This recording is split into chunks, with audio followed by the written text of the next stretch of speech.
many people say that no, I will choose after masters, I'll start doing job, or I won't choose PhD. But you should choose PhD, because PhD gives you a lots of skills. Trust me. In the initial phase, you think it's very difficult, it's monotonous, you are getting depressed, but after completing it, it's a huge achievement.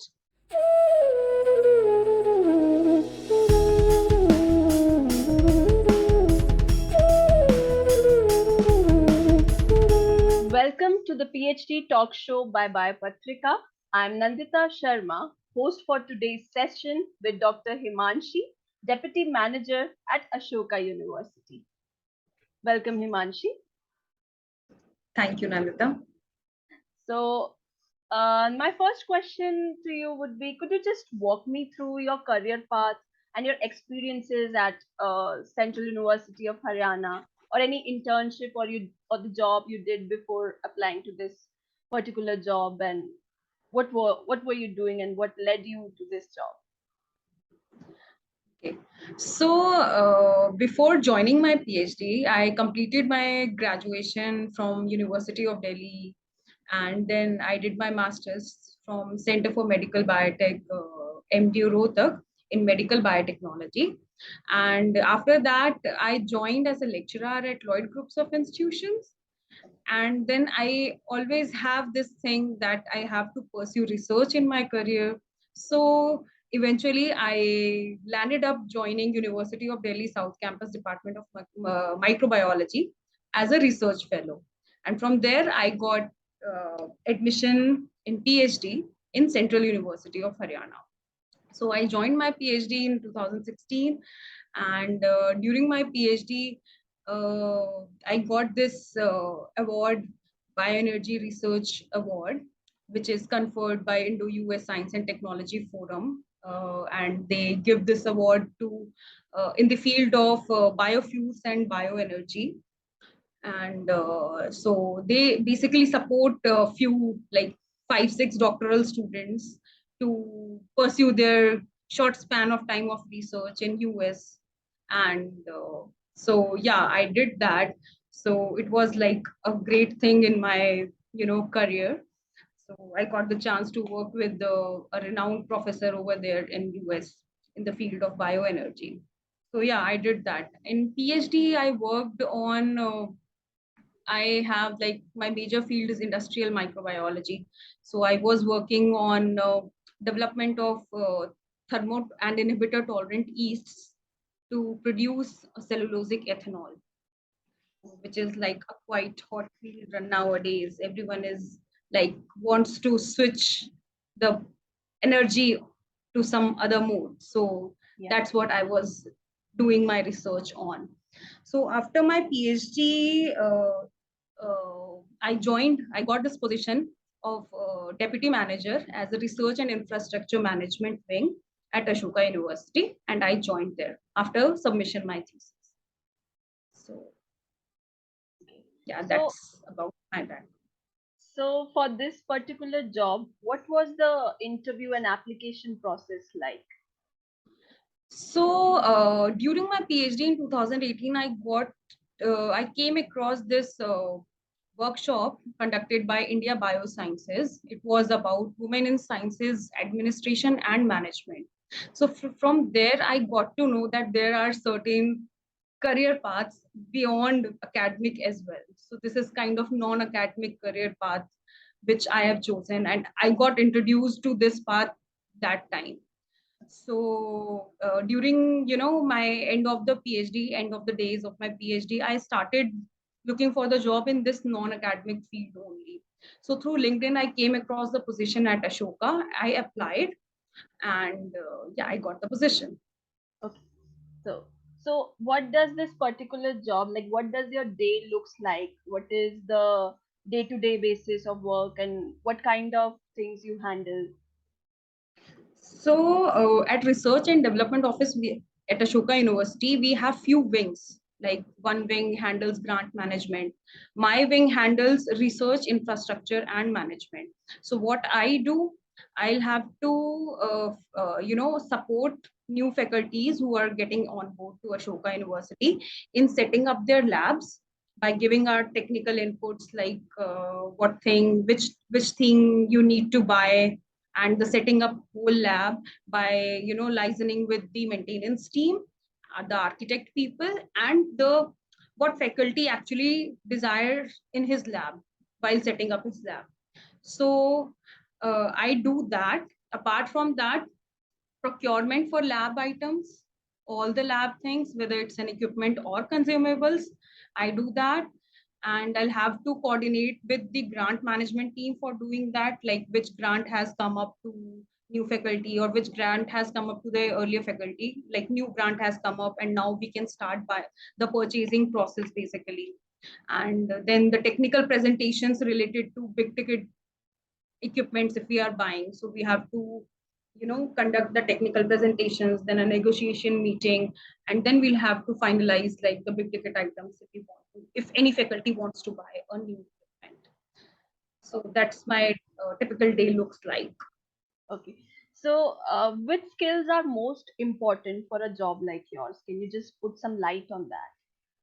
Yeah, I think particularly for my thing, you should be very good in communication skills first of all, and then you have to be critical, analytical, and I mean, what should I say? These two, three skills should be very important. You have to put, your eye on each and every single detail on it. So, yeah, these are the skills which are really important. Okay. So, and what do you think is the best way to earn a job in this kind of industry or this kind of field?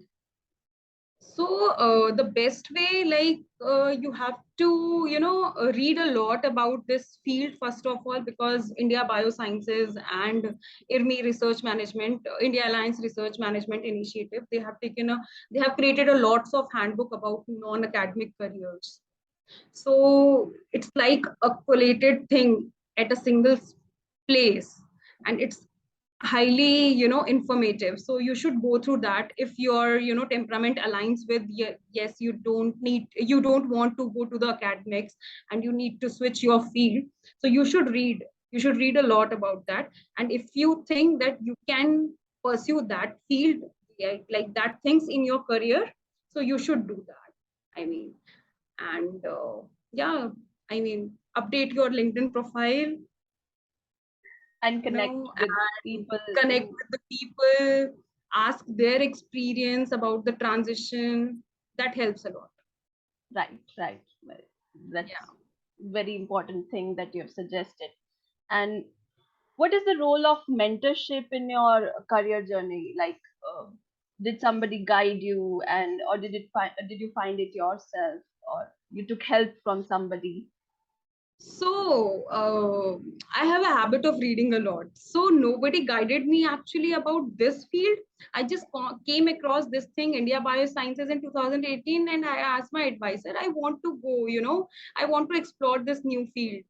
So he didn't mentor me, but he actually supported me in that. He's like, okay, if you want to explore a new field, please go ahead and join this workshop. Yeah. So it was not exactly mentoring, but yeah, I have one of my senior who is already in industry. So he mentored me in, designing your CV, how to put it, in front, like academic CV and non-academic CV, industrial CVs entirely are different. Yeah, right. So how to put your information for that, how to prepare for interview. So that helped me. Yeah. Thankfully, I think we have you to tell us and mentor us towards this Definitely, job. definitely. That's a great thing. Well, on Yeah. that note, if you could do it all over again, would you choose the same path, or would it be something different? And if different, then what would you choose to do?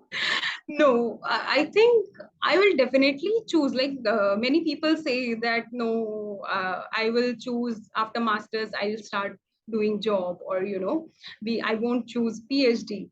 But you should choose PhD because PhD gives you a lots of skills. Trust me. In the initial phase, you think it's very difficult. It's monotonous. you are getting depressed, but after completing it, it's a huge achievement, and you will be proud of yourself that yes, I have achieved something. And PhD gives you a lots of things like patience, and how to pursue any negative thing in your life, and about that, and lots of skills, reading, writing, of course, managing, employing your tasks, day-to-day tasks, managing your day-to-day tasks. And apart from that, if your advisor is good enough, he will involve you in you know this grant management thing as well, so you will get sort of that sort of experience over there as well. I did that. So I got advantage of that experience while getting this job.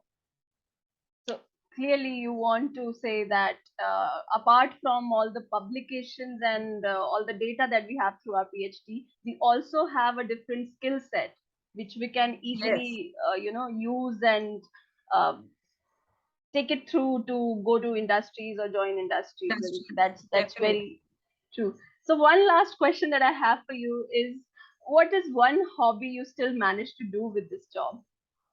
I still manage to, like, I'm a trained Bharatnatyam dancer, so I still Oh, manage to dance. Yeah. well, So I had this thing that okay, I'm done with Bharatnatyam. I have completed that, so I should take up some other classical dance. So recently, I have joined, like from February, I have joined Kathak as a classical dancer, and I took up that and started learning that. wonderful, Yeah. wonderful. Well, Yes. thank you, Himanshi, Dr. Himanshi, for joining us and giving us your valuable thoughts and sharing the details of your job with us and guiding us through. Thank you so much, Nandita, for having me. Thank you so much, BioPatrika.